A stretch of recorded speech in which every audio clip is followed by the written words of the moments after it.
ረቡ አላህ ስብሐነሁ ወተዓላ ቀድሞ መላእክትን የፈጠረው ቀድሞ ምን ፈጥሯል? መላእክትን ፈጥሯል። ከዚያ ቀጥለው ጅኖች ናቸው የተፈጠሩት። ከዚያ ቀጥለው ሰዎች ናቸው የተፈጠሩት። በአፈጣጠር ደረጃችን ይሄ ነው። ኃይላችንም ልክ እንዲሁ በዚያው ደረጃ ልክ ነው። መላእክቶች እጅግ በጣም ምጡቅ የሆነ ኃይል አላቸው። ከሰው ጋር በፍጹም አይወዳደርም፣ ከጅንም ጋር አይወዳደርም። ቀጥሎ ጅኖች ኃይል አላቸው። ቀጥሎ ደግሞ ሰዎች ኃይል አላቸው። ገብታችኋል? ያ ነው ጅኖች አሁን ስላፈጣጠራቸው ገባሁኝ። እሱም በኋላ እመጣላችኋለሁኝ። እዛ ላይ የተጠቀሰውን ልንገራቸው። መላእክቱ ማን ነው? ወኢዝ ቃለ ረቡከ እዝኩር ያ ሙሐመድ ለማ ቃለ ረቡከ ሊልመላኢካ ሙሐመድ ሆይ እኔ ጌታህ አላህ ለመላእክቶች እንዲህ ባልኳቸው ጊዜ አስታውስ ይላል።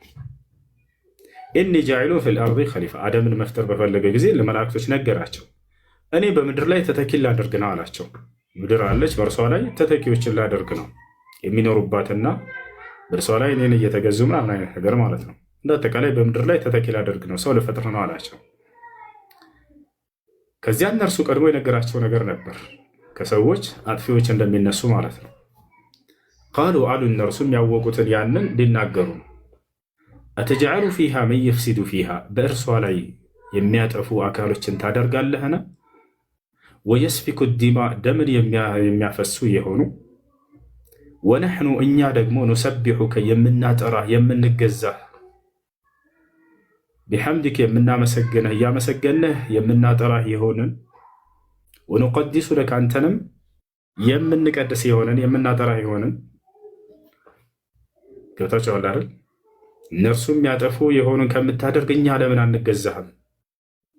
መላእክቶች ለአላህ ያላቸውን ታዛዥነት ያመለክታል። ይህ አንቀጽ ገብታችኋል? ለምሳሌ እንደ ምሳሌ ልስጣችሁ። አንድ አባት ሁለት ልጆች አሉት። አንደኛ ታዛዥ የሆነ ልጅ አለው፣ ሁለተኛ ደግሞ አማጺ የሆነ ልጅ አለው። ይሄን አማጺ የሆነ ልጁን ኃላፊነት ልሰጠው ነው በሆነ ስራ ላይ ብሎ ቢናገር ያኛው ልጅ ይነሳና ትሁት የሆነው ልጅ እኔ እያለሁልህ አባዬ እኔ የምታዘዝህ አድርግ ያልከኝን ሁሉም ማደርግልህ ብሎ እንደሚናገር አይነት ናቸው። መላእክቶች ተነሱና እነዚህ የሚያጠፉ ከሆኑ እኛ ለምን ምድር ላይ ወርደን አንገዛህም? እኛ መላእክቶች ለምን አንሰግድልህም? ለምን አንገዛህም እዚያው ምድር ላይ? እነርሱ አሁን ያወቁት ምንድን ነው? አንድ ጎኑን ነው የሰው ልጅን የአደምን አጥፊነቱን ነው። አጥፊ ልጆች እንደሚነሱ ከአደም ይህን ቀድሞ አላህ አሳውቋቸዋል። ግን ያላወቁት ነገር አለ። ከአደም ልጆች ጻድቅና መልካም አዋቂዎች የሚነሱ መሆናቸውን እነርሱን ነቢያትና ተከታዮቻቸው። ከዚህ አላህ ምን አላቸው? ቃለ ኢኒ አዕለሙ ማ ላ ተዕለሙን እናንተ የማታውቁትን እኔ ያውቃለሁኝና ነው አላቸው። እነሱ የሚያውቁት ነገር አለ ማለት ነው።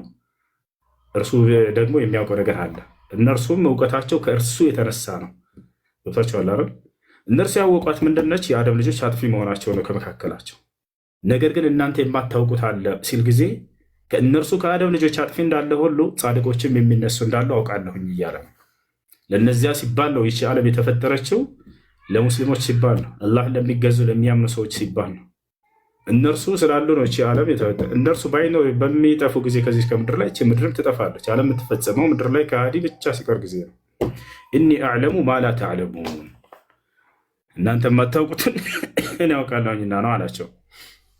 ከዚያስ ወዐለመ አደመ አልአስማዐ ኩለሃ አደምንም የነገራቶችን ስሞች ሁሉ አስተማረው አሳወቀው።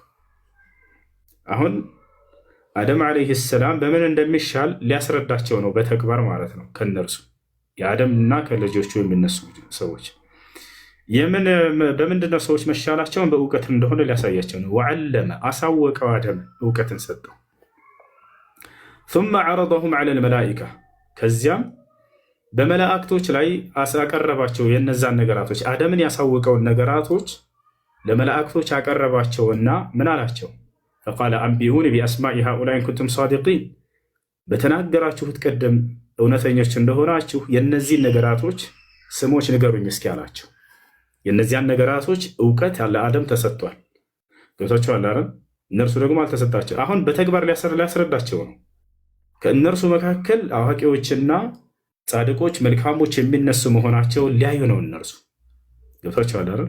አይ ከእነርሱ የተሻለ ከእናንተ አላህ ስብሐነሁ ወተዓላ በተግባር አሳይቶ ሊያሳምናቸው ነው። ለአደም እነዚህን ነገራቶች ያሳውቆታል። እነሱ ደግሞ እነዚህን ንገሩኝ እስኪ ያላቸው ሊያውቁ አልቻሉም። ثم عرضهم على الملائكة فقال أنبئوني بأسماء هؤلاء إن كنتم صادقين እውነተኞች እንደሆናችሁ ንገሩኝ አላቸው። ቃሉ አሉ በዚህ ጊዜ ሱብሓነክ ጥራት ይገባ አምላካችን አላህ ላ ዒልመ ለና ኢላ ማ ዐለምተና አንተ ካሳወቀን ውጭ ሌላ እውቀት የለንም አሉ። ያ ማለት እነዚህን የቀረቡት ነገራቶችን አደም ያወቃቸውን እነርሱ ሊያውቁ አልቻሉም ማለት ነው። ላ ዒልመ ለና ለእኛ እውቀት የለንም ኢላ ማ ዐለምተና አንተ ካሳወቀን በስተቀር ኢነከ አንተ አልዓሊሙ ልሐኪም አንተ አዋቂና ጥበበኛ ሆንክ አምላክ ነህ አሉ። ቃለ ያ አደም ና ሆይ አንተ አለው። አደም ሆይ ና አንተ ደግሞ አለው። አንቢእሁም ቢአስማኢ ሃኡላ አንቢእሁም ቢአስማኢህም የእነዚህን ነገራቶች ስም ንገራቸው፣ አሁን አሳውቃቸው፣ እነርሱ አላወቋቸውምና። ፈለማ አንበአሁም ቢአስማኢህም አደምም ከፊታቸው ቆሞ የእነዚያን ነገራቶች ሁሉ ስም በተናገረና ባሳወቀ ጊዜ በተናገራቸው ጊዜ ለመላእክቶች ቃለ አላህ በዚህ ጊዜ እንዲህ አለ፣ አለም አቁል ለኩም አላልኳቸውም ነበርና አላቸው ለመላእክቶች እኒ አዕለሙ ገይበ ሰማዋት ወልአርድ በሰማያትና በምድር ያሉ ድብቅና ሚስጥር የሆኑ ነገራቶችን ሁሉ አውቃለሁ አላልኳቸውም ነበርን?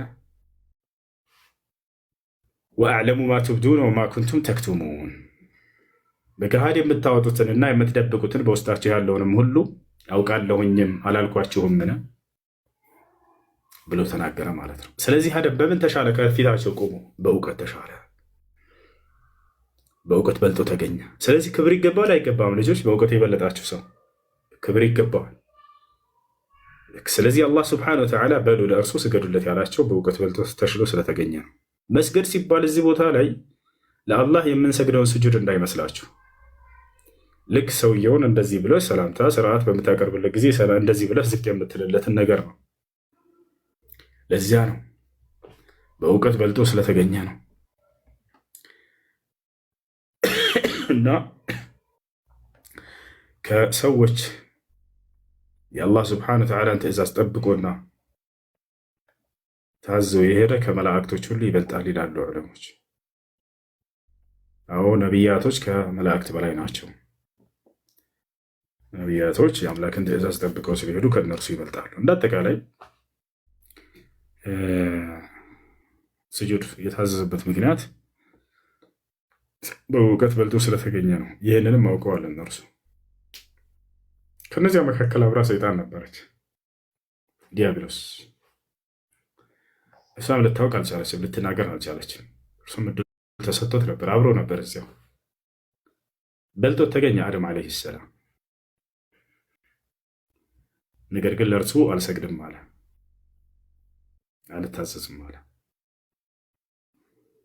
አልታዘዝም ያለው ለአላህ ብቻ ነው ስጁድ የሚገባው ብሎ እንዳይመስላችሁ። አይደለም። ራሱን ከአደም ጋር አነጻጽ። ስጁዱ ለአደም አምልኮ እንዳልሆነ ገብቶታል ሰይጣን። ለአደም አምልኩ ስገዱ እየተባለ እንዳልሆነ ገብቶታል። ያ ማለት ስግደቱ የአምልኮ ስግደት እንዳልሆነ ያውቃል። ነገር ግን ራሱን ከአደም ጋር አነጻጸረ። ኸለቅተኒ ሚን ናሪን ወኸለቅተሁ ሚን ጢን፣ እርሱን ከአፈር ከጭቃ ፈጥረህ እኔን ከእሳት ፈጥረህ እኔ ከእርሱ አነ ኸይሩን ሚንሁ እኔ ከእርሱ የተሻልኩ ነኝ ብሎ ከእሱ ጋር አነጻጽሩ። መላእክቶች ግን የታያቸው የእርሳቸው ከአደም ጋር ማስተካከል ሳይሆን ያፈጣጠሩ የአምላክ ትእዛዝ መሆኑን ያዩት። አምላክ አዘውናል፣ በቃ እንወርዳለን፣ በእውቀትም ከኛ ተሽሏል የሚለውን አመኑ። ሰይጣን ግን ያንን ማየት አልቻለም። እድል ሰጠው ለሰይጣን እንዲመለስ።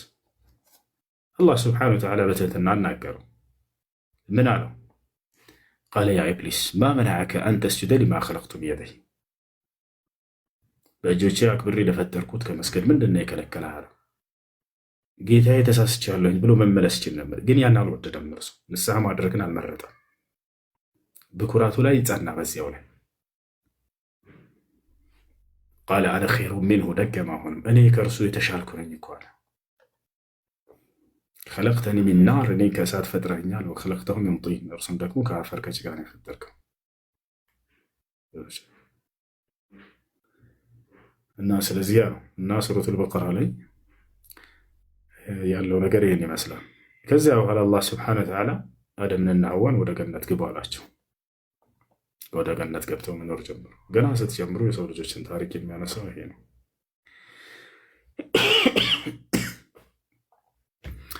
እሺ ዛህራ እና ጃስሚን አሉ። መቀጠል ትችላላችሁ። መጠየቅ የሚፈልግ ክርስቲያን። ሰላም አለይኩም። ክርስቶስ ማለት የሁላችንም ጌታ።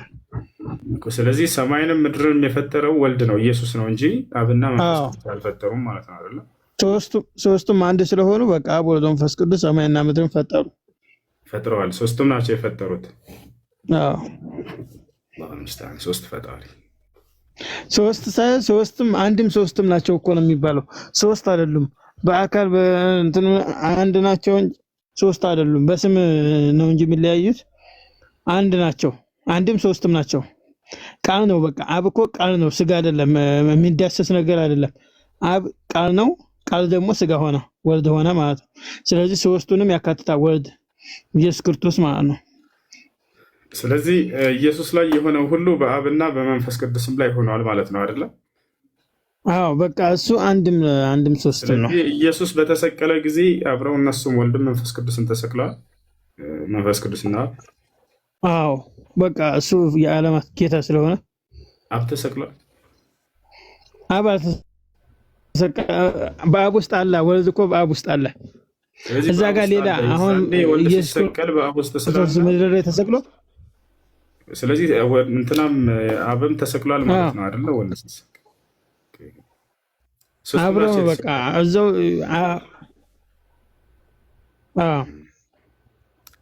ታዲያ ዓለም አምላክ እሱ ስለተሰቀለ አምላክ ሲሞት እቺን ዓለም ማለት እሱ ተሰቅሎ አሁን ሌላ ቦታ እሱ እኮ ለኛ ለማሳየት መጀመሪያም ስለተናገረ መጥቷል። መጀመሪያም ስለተናገረ ነው። ቢሞትም እሱ ምንም መጀመሪያ አምላክ በሞተበት ቃሉን ለመፈጸም ነው እንጂ እሱ አምላክ እንደት ነው? ሰላም ነው፣ እግዚአብሔር ይመስገን። ያው ስራ ላይ ነኝ። አሁን ከምታወሩ ላይ የሆነ ነገር ብዬ ለመውጣት ብቻ ነው እንጂ ገበያ ቀን ነው ስራ እና ደግሞ መጀመሪያ እንደው ማለት አጋጣሚ ሳይሆን ነው እንጂ እንደ አይነት ነገር ብዙም እንደው እንትን አይደለም። ብዙ ወንድሞች ጋር ምናምን ባንድ እንትን የምንል ሰዎች ነን። ግን አሁን እሱ ጋር ስትጠይቀው የነበረው ጥያቄ አብ ልብ ነው እና ከሶስቱ አካል አንድ አካል የሚለው ለምሳሌ አሁን አንተ የት ነው የምትኖረው? እኔ ሰው ነኝ። ስለ አምላክ ነበር እያወራን ያለ ነው። አምላክህን በመጽሐፍ ማስረዳት ትችላለህ? አንተ ለምሳሌ ስለ አምላክ ልነግርህ ነው፣ በአንተ እንዲገባህ ነው። እንዲገባኝ በመጽሐፍ አስረዳኝ። መጽሐፍ ቅዱስ ላይ የዮሐንስ ወንጌል ምዕራፍ 1 ላይ ያወጣል። በመጀመሪያ ቃል ነበር፣ ቃልም ከእግዚአብሔር ዘንድ ነበር፣ ቃልም እግዚአብሔር ነበር፣ ቃልም በእግዚአብሔር ዘንድ ነበር፣ ቃልም እግዚአብሔር ነበር ይላል። እና ይሄው ለምሳሌ ልንገርህ፣ ይሄን ልተርጉምልህ። እግዚአብሔር አብ ወልድ መንፈስ ቅዱስ ማለት አብ ልብ ነው፣ ወልድ ቃል ነው፣ መንፈስ ቅዱስ ፋስ ነው። የኔ ቃል ለምሳሌ አሁን ከኔ ተለይቶ አይደለም አንተ ዘንድ የመጣው አይደለ? እግዚአብሔርም ከሰማይ አንድያ ልጁ ሲባል ቃል ማለት ነው ስጋ ሆነ ነው። ቃል ስጋ ለበሰ እንጂ አምላክ ከላይ ከዙፋን ሳይለቅ ዙፋኑን ሳይለቅ ቃል ወደ ምድር መጥቶ ምን ለበሰ? ስጋ ለበሰ። ቃል ስጋን ሲለብስ እንደገና ደግሞ ከመቤታችን ምን አደረገ? ተወለደ ነው። ሲወልድ እሱ አሁን አምላክ የሚዳሰስ የሚጨበጥ የሚታይ የሚነካ አይደለም። ግን ይሄ ቃል አሁን ለምሳሌ የኔን ቃል ጨብጥልኝ፣ ያዝልኝ፣ ዳስልኝ ብለህ አትችልም አይደለ? እኔን ነው ያን ቃል መጥቶ ምን ሆነ? ስጋ ለበሰ። ቃል ስጋ ሆነ ነው። በአዳም በኩል የመጣው ሞትን በሞት ሊሽር ማለት ነው። እንደዛ ሆኖ ያን ነገር ነው እንጂ አሁን አብ ወልድ መንፈስ ቅዱስ በአንድ ላይ ተሰቅለዋል። ወይም ደግሞ አብ ማለት አብ በሙሉ አካሉ መጥቶ ወይም ደግሞ አብ ወልድ መንፈስ ቅዱስ ተሰቅሏል ብለን አናምንም። አልተሰቀለም። ያ ቃል ብቻ ቃል ስጋ ለብሶ ቃል በነሳው ስጋ ከድንግል ማርያም በነሳው ስጋ ተሰቀለ ብለን ነው የምናምነው። የተሰቀለው መስቀል ላይ አምላክ ነው አይደለም? አምላክ ነው። ፍጹም አምላክ ፍጹም ሰው። ስለዚህ አምላክ ተሰቅሏል ማለት ነው አይደለም? አምላክ ተሰቅሏል። አምላክ የተሰቀለው ደግሞ ምን ሆኖ መሰለህ? በፈቃዱ ነው የሚለው። ለምን በፈቃዱ ነው ያለ ፈቃዱ ሳይሆን የተሰቀለው አምላክ ነው ወይንስ አይደለም? የተሰቀለው መስቀል ፍጹም ሰው ፍጹም አምላክ ፍጹም አምላክ ነው። አምላክ ተሰቅሏል ማለት ነው አይደለም? አዩ ልንገርህ፣ አሁን እኮ እየነገርኩህ ያለሁት መጀመሪያ ፖይንት ላይ የምትይዝልኝ ነገር ቃል አለ እኮ ሰማኸው እኮ ዳግም። ይኸውልህ ግልጽ ጥያቄ ነው። መስቀል ላይ የተሰቀለው አምላክ ነው ወይንስ አምላክ አይደለም? አምላክ ነው። አምላካችን መድኃኒታችን። በጣም ጥሩ። መስቀል ላይ የተሰቀለው አምላክ ነው። መስቀል ላይ ከተሰቀለው አምላክ ውጭ ሌላ አምላክ አለ የለም? እንዴ መስቀል ላይ ከተሰቀለው አምላክ ለምሳሌ እኔ አሁን አለሁ። አንተ ለምሳሌ በፈጣሪ ስም በእኔ ምሳሌ አትስተኝ። እኔ ሰው ነኝ። አንድ አዳምጥ ዳግም።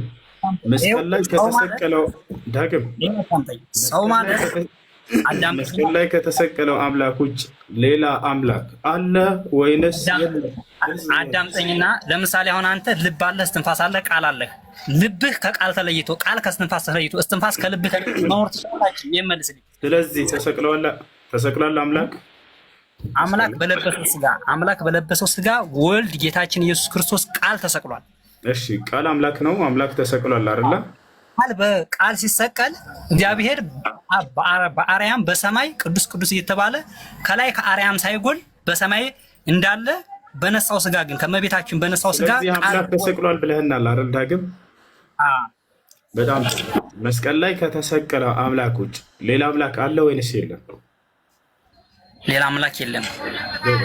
አብ አምላክ ነው አይደለም? ይኸው አሁን እኮ ማለት ነው። አሁን አልገባሁ ነው አይመስለኝም እሱ ነገር የምጠይቀኝ ደግሞ ማለት ነው። አብ አምላክ ነው ወይንስ አይደለም? እኛ እኮ አንድ አምላክ ነው ማለት አብ አምላክ ነው። አብ አምላክ ይኸው አሁን አብ አንድ አምላክ፣ ወልድ አንድ አምላክ፣ መንፈስ ቅዱስ አንድ አምላክ ብለን አናመልክም። አብ ወልድ መጽሐፍ አብ አንድ አምላክ የሚል አለ የለም? መጽሐፍ ቅዱስ ነው እኮ ይሄ በአብ በወልድ መንፈስ ቅዱስ እናምናለን ነው የሚለው። ለምሳሌ እንዲህ ይላል። ይሄው አዳም ለምሳሌ የማቴዎስ ወንጌል ላይ ምዕራፍ 27 ላይ ሄደህ ስታነብ ማስረጃ ስጠይቅ ትሰጠኛለህ። አንዴ ተረዳ። ማስረጃ ልስጥህ። ይሄ በአብ በወልድ በመንፈስ ቅዱስ ማስረጃ መቼ ጥያቄውን እኮ እየመለስክ አይደለም። አዳምጥ እንጂ ረጋ በል። ከተሰቀለው አምላክ ውጭ ሌላ አምላክ አለ ወይ ስልህ የለም አልከኝ። ቀጥታ እንደገና አብ አምላክ ነው ወይ ስልህ አብ አምላክ ነው አልከኝ። መንፈስ ቅዱስ አምላክ ነው ወይ? አዎ አምላክ ነው። ስለዚህ ተሰቅለዋል አልተሰቀለው? ስለዚህ የተሰቀለ አምላክ አለ፣ የተሰቀለ አምላክ አለ፣ ያልተሰቀሉ ደግሞ ሌሎች አሉ ማለት ነው አይደል? እንደዛ አይደለም ነው እንጂ እንደዛ አይደለም። እሱ አሁን ለመረዳት ከሆነ እኮ ብዬ ነው። አሁን ለክርክር ከሆነ እኮ መቼም 24 ሰዓት ብንከራከርም አንረዳዳም። ግን እንደ ነባራዊ ከሆነ ለመረዳት ከሆነ ነው የሚሸጥ ነው። አሁን ለምሳሌ አንተ አለህ፣ አንተ ላይ ልንገርህ። አሁን አንተ ቃልህ አለ፣ ልብህ አለ፣ እስትንፋስህ አለ። አምላክ ስለሆነ ለምሳሌ ያንን ቃሉን ስጋ እንዲለብስ አደረገው። ቃልህን ያንተን ቃል ሰው ሆኖ እንዲገለጥ አደረገ አምላክ ማለት ነው። የራሱን ቃል ነው። እንደ ምሳሌ ነው እየነገርኩህ ያለው። ቃል ስጋ ሆኖ በለበሰው ስጋ ምን ሆነ? ተሰቀለ ነው የምንለው። ገብቶሃል? አብ የተለያዩ ለምሳሌ አብ የራሱ አካል አለው፣ ወልድ የራሱ አካል አለው፣ መንፈስ ቅዱስ የራሱ አካል አላቸው። የራሳቸው አካል ማለት ነው። ያን አካል ግን የሚዳበስ የሚጨበጥ የሚዳሰስ አካል አይደለም። ከሶስቱ አካል ልዳብሰው ልጨብጠው ልነካው የቻልከው ወልድ ስጋ የለበሰው ከሰው ከነሳው ስጋ በሰው ከነሳው ስጋ ያን ወልድ ነው። ከሰው የነሳው ስጋ ያን ደግሞ ወልድ ከሰው የነሳው ስጋ ምንም ይሆን ስጋ ነው። ኢየሱስ ክርስቶስ በመስቀል አደባባይ ላይ ምን ያለ ነው? በቀራኒው አደባባይ ላይ የተሰቀለበት ስጋ ነው። በቀራኒው አደባባይ ላይ ማለት ነው የተሰቀለበት ስጋ ነው። አሁን ያን ስጋ አምላካችን በዛ ስጋ ተሰቀለ ብለን ስንል እግዚአብሔር ምንድነው የሰው ልጅ አታድርግ የተባለውን ነገር አድርጎ ስለነበረ ሞትን ትሞታለህ ተብሎ ተፈርዶበት ስለነበር ሞቱን በሞት ሳይሆን የሰውን ሞት እሱ ሙቶ አዳ ነው ብለን ነው ምናምነው እኛ። ገብተዋል? እሺ አንዴ ዳግም ለሰዎች ሰው የሞተበትን ሞት አይነት ሞት በመሞት ነው ሰውን ያዳነው አምላካቸው አይደለም?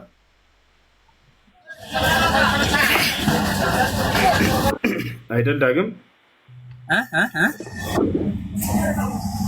ሰው መጀመሪያ የሞተውን ሰው እርሱ በመሞት አዳነው አይደለ? ይሄ ነው እምነታቸው። በጣም ጥሩ።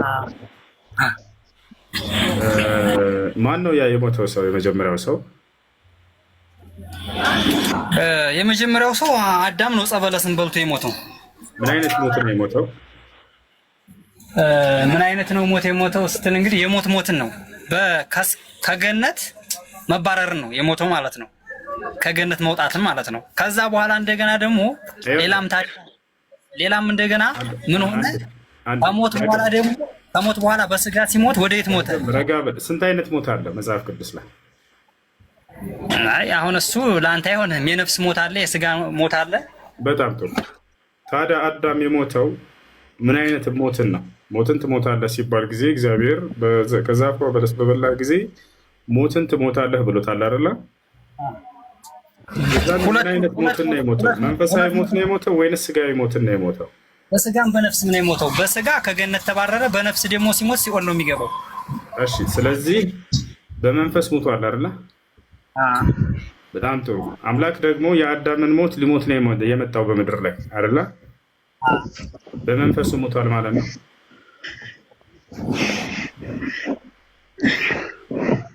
እኮ ማለት ነው። አሁን አንተን ሀሳብ ነው። አሁን አንተ የሚለውን እና መልሱ ላይ ዳግም በቃ ከዚህ በኋላ አላስቀጥለህም። አሁን አንተ እያልክ ወደ እኔ ትመጣለህ ሁልጊዜ ጥያቄ ስትጠይቅ። አዳም የሞተው ሞት መንፈሳዊ ሞት ነውና አምላክ የሰውን ሞት ሊሞት ነው የመጣው ከተባለ በመንፈስ ሞቷል አልሞተም? አምላክ አዳም መንፈሳዊ ሞት ስትል አብራራልኝ። ምን አይነት መንፈሳዊ ማለት? መንፈሳዊ ማለት ማለት አንተ ነህ መንፈሳዊ ሞትን ሞቷል ያልከኝ። የነፍስ ሞት ነው ያልኩህ። የነፍስ ሞትን ሞቷልሽ። የነፍስ ሞት ማለት ምን ማለት ነው? የነፍስ ሞት ማለት ከሲኦል መባረር ነው። ማነው እንደሱ ያለ? ማስረጃ ማነው እንደዚህ ያለ? እንትና ዘፍጥረት 2 ላይ ሄደህ አንብብ። ምን ይላል እሱ ላይ?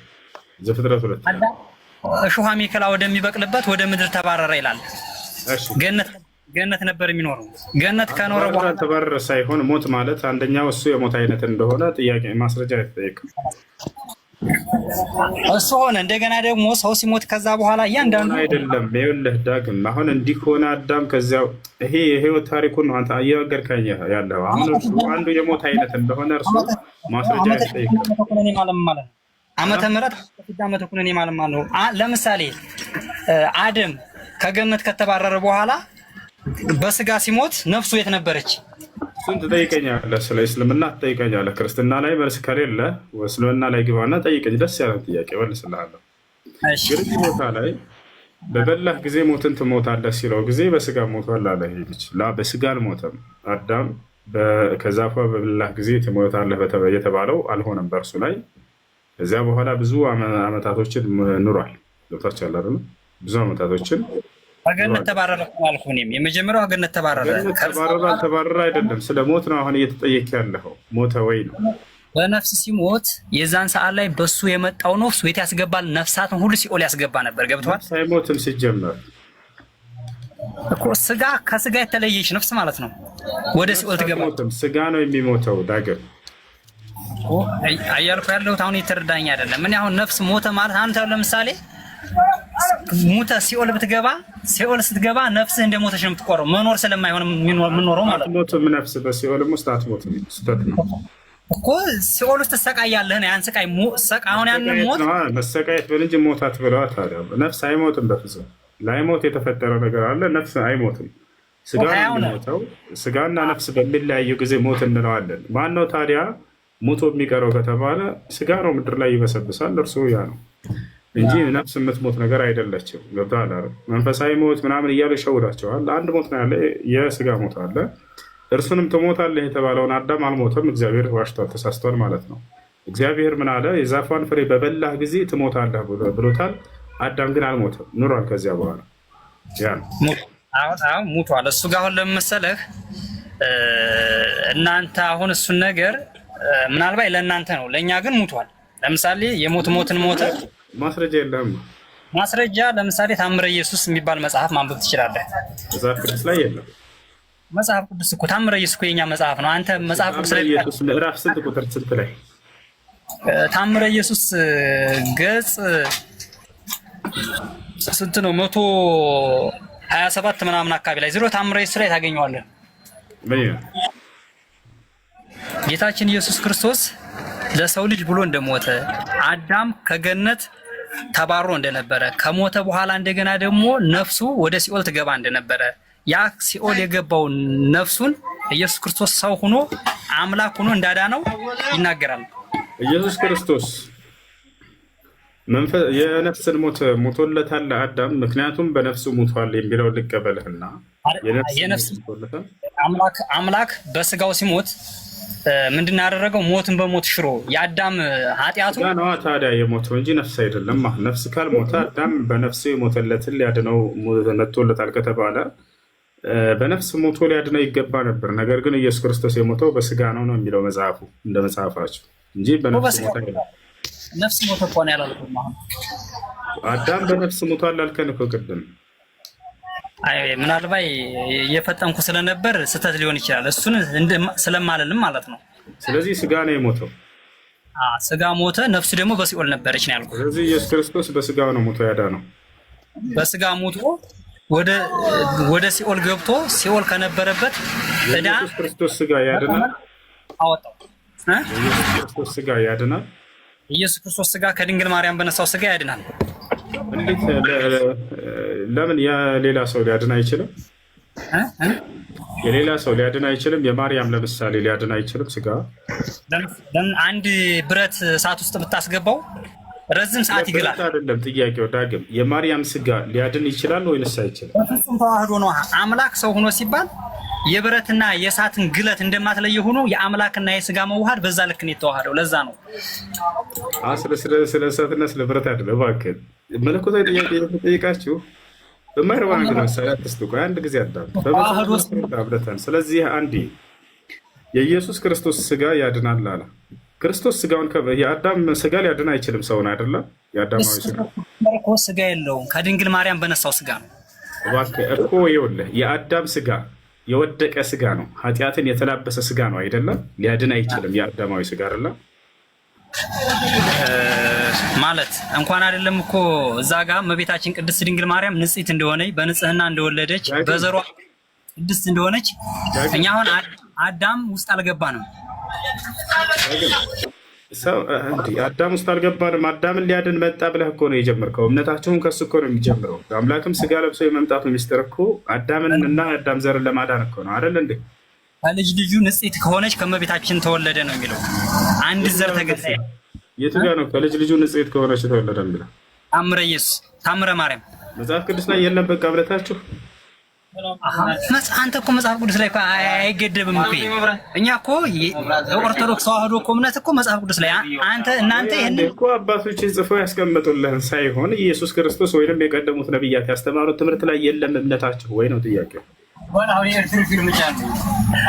አለ አይ ዝሮ